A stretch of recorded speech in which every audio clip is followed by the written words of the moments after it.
We now bring you to our second game in this 10-game Saturday special from Lipa City, Batangas.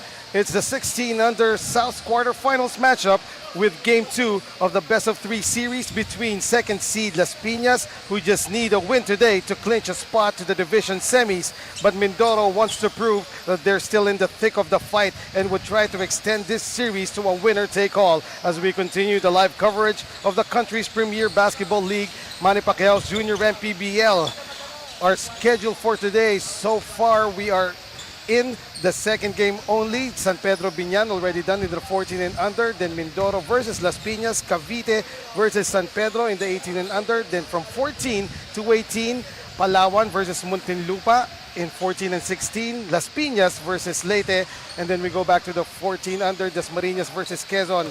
Leyte versus Cavite in the 16 under. Dasmariñas versus Batangas in the 18 under. And the lone D-League game for today, Tanawan City Brahmans versus Quezon Huskers.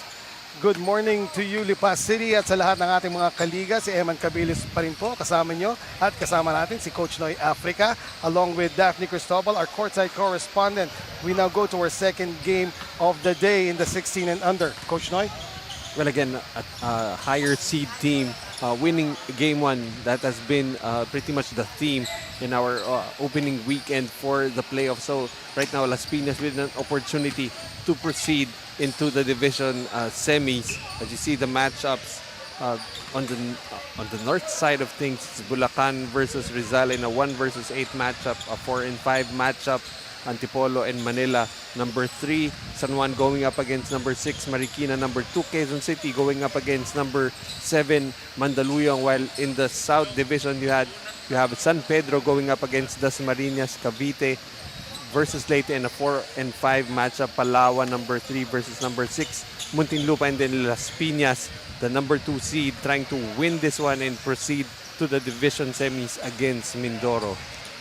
Going back to the last game between these two, the Las Piñas Isa Botanical White Inning Warriors and the Mindoro Burbets. Las Piñas, obviously they won, but just by a 5-point margin. Yeah, this was actually a game that Las Piñas was dominating for most of the game. A late push by Mindoro made the score much closer, but for Las Piñas, you're expecting them to really dominate this one. They're the higher seed, but cannot afford to take the Mindoro Burbets. Like, what they need to do here is really take care of the basketball, turn the ball over too much, 25 turnovers, and of course everything will rest on Jared Gutierrez, how he will perform. He finished that game one with 18 points and 12 rebounds, but you can see Jared Gutierrez, a big man, but he's trying to convert himself to become more of a wing guy, try to maybe even convert himself into a guard as he tries to move up in the 18 and under divisions eventually. So really needs to develop his game more, as he may become undersized as he tries to move up. In the meantime, the Mindoro Burbets, they will not go away quietly in their last game. I've said just down by actually 6 points against Las Piñas. Well, actually, they out-rebounded Las Piñas 57 to 53. And also the same high rate of turnovers, finishing with 23 turnovers. But they struggled mightily from the field, only shooting 35% on 32 out of 91 shooting. So that's really a lot of field goal attempts. So it's really just a matter of converting their shots. And they're going to have to rely on John Elmer Abinsay, who finished that game, tried to bring his team back, even with a huge deficit early, finishing with 22 points, 8 rebounds, 2 assists, and 2 steals. So for Mindoro right now, they've got nothing to lose. That's right. They win here, they push this to a game 3, they lose, season's over. In the meantime, let's get back to these playoff games. Here is our venue announcer, Gio Cruz.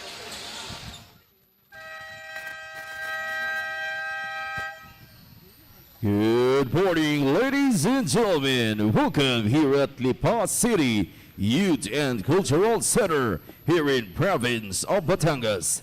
This is the game 2 of the best-of-3 series 16 under division South quarterfinals, featuring Mindoro Burbets and Las Piñas Isa Botanica.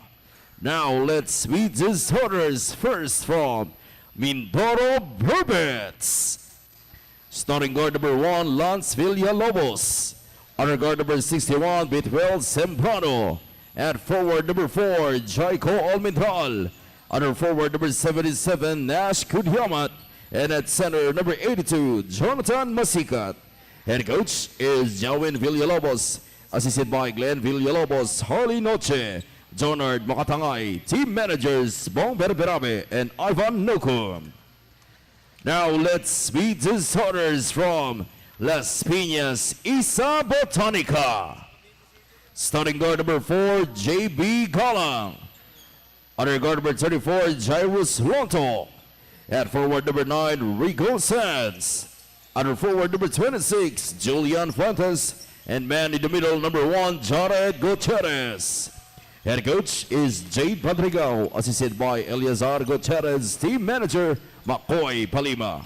Our game officials, crew chief Alan Baria, umpire 1, Jack Caguiran, and umpire 2, Kim Crovicilias. Junior MPBL Executive Director, Mr. J.R. Navarro. Junior MPBL Commissioner, Mr. Kate Picasso. This is Manny Pacquiao's Junior MPBL Season 2 Playoffs, ang Liga ng Bawat Batang Pilipino. Start of the first quarter. Here are the first 5 for both teams, brought to you by Dora Bola ng Pinoy, the official basketball of Manny Pacquiao Jr. MPBL. For Las Piñas, it's Lonto, Galang, Sanz, Fuentes, and Gutierrez. For Mindoro, Sembrano, Villalobos, Kudiamat,